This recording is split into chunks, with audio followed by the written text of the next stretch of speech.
70 ವರ್ಷಗಳ ಹೋರಾಟಕ್ಕೆ ಸಿಕ್ತಿದೆ ಪರಿಹಾರ. ಹಿಡಕಲ್ ಸಂತ್ರಸ್ತರ ಸಮಸ್ಯೆಗೆ ಮುಕ್ತಿ. ಹಿಡಕಲ್ ಡ್ಯಾಮ್ಗೆ ತಮ್ಮ ಜಮೀನನ್ನ, ಮನೆಯನ್ನ, ಇಡೀ ಊರನ್ನ ಬಿಟ್ಕೊಟ್ಟು ಬಂದಿರುವಂತ ಬದುಕನ್ನ ಬಲಿ ಕೊಟ್ಟು ಇದೀಗ ನಮ್ಮ ಮುಂದೆ ನಿಂತಿದೆ. ಅರ್ಧ ಎಕರೆ ಹೊಲ ಕೊಟ್ಟಾರ್ರಿ. ಅರ್ಧ ಎಕರೆ ಹೊಲ ಮಾತಾಡ ಮಕ್ಕಳು ತಿನ್ನೋದೇನು? ರಸ್ತೆ ಇಲ್ಲ, ಕರೆಂಟ್ ಇಲ್ಲ, ನೀರಿಲ್ಲ.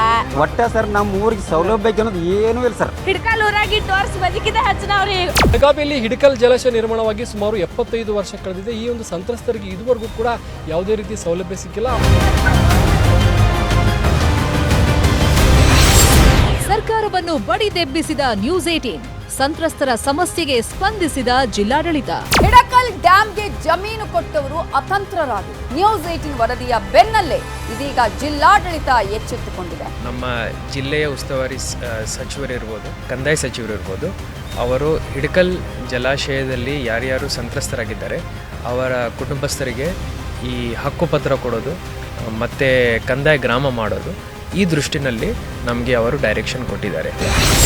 ಕಂದಾಯ ಗ್ರಾಮ ಹಕ್ಕುಪತ್ರದ ಅಭಯ.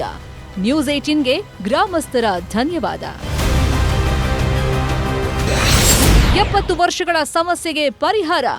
ನಮ್ಮೂರಲ್ಲಿ ನ್ಯೂಸ್ 18 ಬಿಗ್ ಇಂಪ್ಯಾಕ್ಟ್.